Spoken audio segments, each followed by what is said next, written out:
സംസ്ഥാനത്ത് അതിതീവ്ര മഴ. തിരുവനന്തപുരം, പത്തനംതിട്ട, കോട്ടയം, ഇടുക്കി ജില്ലകളിൽ ഓറഞ്ച് അലർട്ട്. തിരുവനന്തപുരത്ത് പലയിടങ്ങളിലും വെള്ളക്കെട്ട്.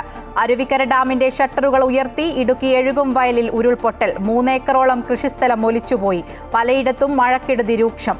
മണിക്കൂറിൽ 40 കിലോമീറ്റർ വേഗത്തിൽ കാറ്റിന് സാധ്യതയെന്ന് കാലാവസ്ഥാ നിരീക്ഷണ കേന്ദ്രം.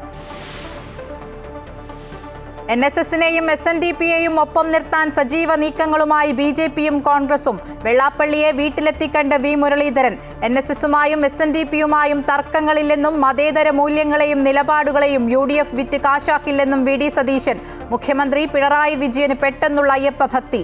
യോഗി ആദിത്യനാഥ് പിണറായി വിജയന് പറ്റിയ കൂട്ടെന്നും പ്രതിപക്ഷ നേതാവ്.